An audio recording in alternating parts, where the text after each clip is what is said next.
안녕하세요, 여러분. 레드메이아의 출판사 사장이자 지금 작가로 활동하고 있는 한한정이라고 합니다. 오늘은 제가 출판사에다가 옮겨놓은 책들 말고 작가 한한정의 방, 사람 한한정의 방에 남아있는 책들, 그런 책들 7권을 선별을 해서 글 쓸 때 어떻게 도움이 됐는지, 또 저에게 어떤 영감을 주었는지에 대해서 말씀드리고자 합니다.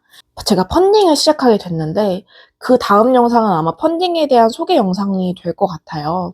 근데 그 펀딩 영상을 찍기 전에 제가 책에 대해서 말씀드리는 영상을 한번 찍어봐야겠다라는 생각이 들어서 지금 이 영상을 켜게 됐고요. 줄거리나 뭐 어떤 다른 결말 스포 이런 거는 전혀 없을 것 같고요. 어떤 요소에서 제가 영감을 받았고 또 도움의 손길을 받았는지에 대해서만 말씀드리고자 합니다. 일단은 첫 번째는 그해 여름 손님입니다. Call Me by Your Name의 원작 소설이죠. 이게 제가 알기로 여기도 써있네요. 람다 문학상 게이 소설 부문 수상작이었는데요. 제가 이거를 읽었을 때 친구들의 추천을 받고 18살 땐가 겨울에 읽었던 기억이 나요. 근데 그때 당시에도 베스트셀러 작품이었었어요. 지금은 너무 이제 BL이나 뭐 어떤 여성향, 남성향 소설들, 그리고 레즈비언들의 소설들, 이런 소재 자체가 조금 많이 열려서 사람들에게, 독자들에게 다가간다고 생각하기 때문에 저는 이게 어떤 매니악한 장르가 되는 거에 있어서 그렇게 조심스럽지 않아도 된다고 생각을 하기는 해요. 그러니까 종교나 이런 걸 떠나서 문학에 있어서는 적어도 이런 한계는 없어야 된다.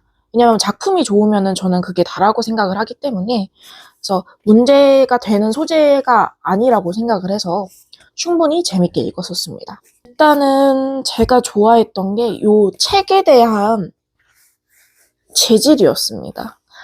제가 요새 손끝으로 만지는 작업을 굉장히 좋아하는데요. 노트북으로 쓰는 것보다 연필로 쓰고 또 원고지에 쓰고 하는 게 낭만적으로 느껴질 때가 있듯이 저 또한 이렇게 펼쳐보거나 이랬을 때 항상 종이의 질을 이렇게 한 장, 2장 정도 해가지고 뭐 이런 식으로 만져보고는 해요.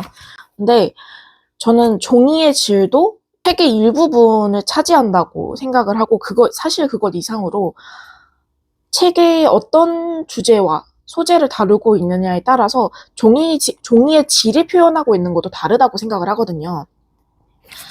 그래서 약간의 이 거칠거칠한 느낌과 조금 바랄 수도 있는 이 종이의 색감, 이런 것들이 굉장히 러프하고도 좀 거칠게 넘겨지는 느낌이 있어서 사춘기 소년의 어떤 사랑 이야기에 대해 있어서는 안성맞춤이었다고 생각합니다. 뭔가 스토리에 대한 플롯을 짤 때, 그리고 스토리가 뭐 갈등에 대한 발단에서 뭐 절정, 뭐 전개 과정까지 넘어갈 때의 그 흐름들, 플롯의 흐름들을 한번 다시 되새겨 볼 때, 그럴 때 제일 많이 참고하는 소설 중에 하나입니다.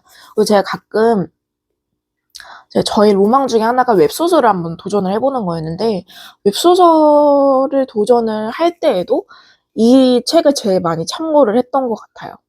그리고 그 다음은 제가 사랑하는 구병모 작가님의 장편소설 아가미입니다. 문장이 좋았던 소설로 저는 기억을 하거든요. 저 그해 여름소녀님 Call Me by Your Name의 원작 소설은 스토리의 플롯이나 이런 것들 되게 매끄럽고 그 사이사이마다 콕콕 박혀져 있는 자극적인 대사들이 있었다면, 이 아감이라는 책은 전반적으로 완전히 하이라이트만 모아놓은 소설의 느낌이 좀 났었어요. 그만큼 몰입력이 좋았다는 거고 가독성도 역시나 좋았다. 비현실적인 소재를 가지고 가장 현실적으로 풀어낸 소설이라고 생각합니다. 제가 굉장히 좋아하는 아가미의 그 문장이 하나 있었어요. 곤이라는 주인공이 한 말이에요. 곤에게 어떻게 불리느냐에 대한 이름은 중요하지 않았다. 다만 그것이 얼마나 오랫동안 눈부시게 살아 숨쉬는지가 중요했다. 라는 말이 저는 그렇게 와닿더라고요. 그러니까 곤이 가지고 있는 캐릭터의 특성이나 이런 것들을 그 단 한 문장으로 아주 유려하게 표현을 할 수 있었고, 또 그의 가치관이나 그의 아픔이 그에게 어떤 영향을 끼쳤는지에 대해서 곤이 가지고 있는 이름에 대한 어떤 서러움, 또 삶에 대한 애틋함, 이런 것들이 잘 담겨져 있는 문장인 것 같아서 제가 항상 시를 쓸 때 오히려 이 소설 아가미를 제일 참고를 많이 합니다. 그래서 저에게 영감을 많이 주었던 책이기도 하고, 실제로 그 라나델레이라는 해외 아티스트의 음악을 들으면서 아가미에 관한 서평을 쓰고 시를 여러 번 썼던 걸로 기억을 해요. 그래서 제 시까지도 이 책의 영향을 많이 받았다. 지금도 어디 독서 모임을 나가거나 미팅을 나가서 혹시 작가님께서 좋아하시는 작품은 어떤 거세요? 라고 여쭤보신다면 저는 항상 가감없이 또 고민 없이 구병모 작가님의 아가미라는 소설 좋아합니다. 라고 말씀드리고 있습니다. 그 다음은 조금 어떻게 이렇게 매번 다른 느낌의 책들을 다 가지고 있는 거지? 라는 생각이 드실 수도 있을 것 같아요. 저는 약간 책을 모으는 거를 좀 좋아하는데 왜 사람들은 책을 사는 사람들 중에서 되게 약간 수집하는 경향이 있는 사람들이 있잖아요. 그대로 읽는 사람들이 있는가 하면 뭐 어떤 사람은 도서관에서 빌리고 어떤 사람은 그냥 내가 새 책을 사는 걸 좋아하는 사람들도 있고 어떤 사람들은 중고로 사는 걸 좋아하는 사람들도 있잖아요. 근데 저는 책을 절판이 나더라도 꼭 제가 새 책을 사서 제 책장에 꽂아 넣는 거를 좋아해서 그래서 독립서점들을 많이 갔던 때에 20살에서 21살 때쯤에 홍대 독립서점에서 아직도 기억나요. 리스본이라는 독립서점에서 이 곽재식 작가님의 한국 괴물백과라는 책을 보고 이거 완전 내 거 아니야? 이러면서 생각했던 때가 기억이 납니다. 이 책은 한국의 괴물백과라는 말에 아주 걸맞듯이 한국의 전통 사료집이나 또 어떤 뭐 실록들에 나타나고 야화에 나타나는 괴물들에 대한 목격담 그리고 실제로 써져 있는 그 괴물들에 대한 설명들을 그대로 옮겨서 이렇게 그림과 함께 어떤 내용의 이야기들이 담겨져 있는지 써놓은 책입니다.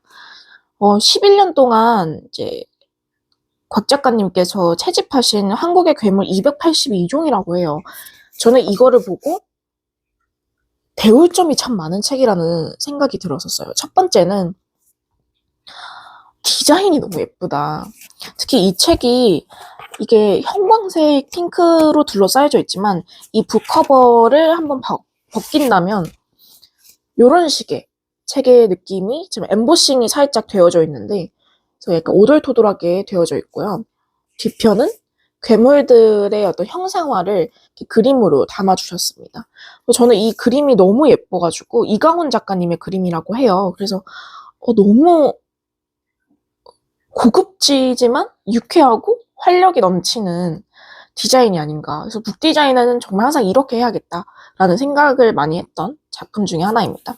그리고 무엇보다 여백이라는 게 굉장히 적절하게 들어가 있다고 생각을 했었어요. 그래서 글자에 대한 느낌도 그렇지만 글자 자체가 일반적인 뭐 아가미나 아까 그의 우리 손님 뭐 이런 책들의 그의 여름 손님이네요. 여름 손님 같은 책들의 이 느낌이 아니에요. 글씨체가. 그래서 약간 보이실지는 모르겠지만 약간 우리가 백과사전이나 성경책을 읽을 때의 느낌이 좀 난다는 거죠. 글씨체에서. 그래서 폰트의 느낌도 이 책이 전하고자 하는 정보의 스타일을 잘 살렸다라는 생각이 들었고 무엇보다 꽉꽉 채우지 않아서 오히려 좋았다고 생각합니다. 그래서 그림도 너무 상상력을 자극하고 최대한 이 사료에 있는 정보에 걸맞게 그리려고 노력하신 티가 나가지고 너무 재밌었어요. 위에 보시면은 사실 저는 표화를 시키는 걸 굉장히 좋아하는데 도표화를 시키거나 이런 걸 굉장히 좋아해요. 근데 여기 이름이 써져 있고 그리고 이 괴물이 나타났던 최초의 지역이 써져 있고 이 괴물이 써져 있는 자료에 이름이 써져 있습니다. 그러니까 굉장히 이런 툴을 사용을 하면은 그 다음 장을 넘겨도 요 부분은 이런 정보가 나와야 되는데 없는 걸 보니까 뭐 어느 지역에서 처음 나타났는지에 대한 정보는 없구나 라는 거를 작가가 의도한 대로 독자들이 이제 추측을 하고 입력을 해서 상상을 할 수가 있잖아요. 근데 이거 자체가 데이터를 굉장히 문서화를 잘 시켰다라는 생각이 들어서 제가 굉장히 레퍼런스 모델로 좋게 생각하는 책 중에 하나입니다. 네, 그리고 그 다음에가 요 책입니다. 이번에 이야기들은 좀 1편과 2편에 나눠서 이야기들을 풀어가야겠다는 생각이 좀 드는데요. 일단 7권의 책들이 다 너무 소중하고 잘 만들어진 책이라고 생각하기 때문에 이거를 한 번에 루즈하게 시간을 쫙 잡지 않고 좀 끊어서 가도록 하겠습니다.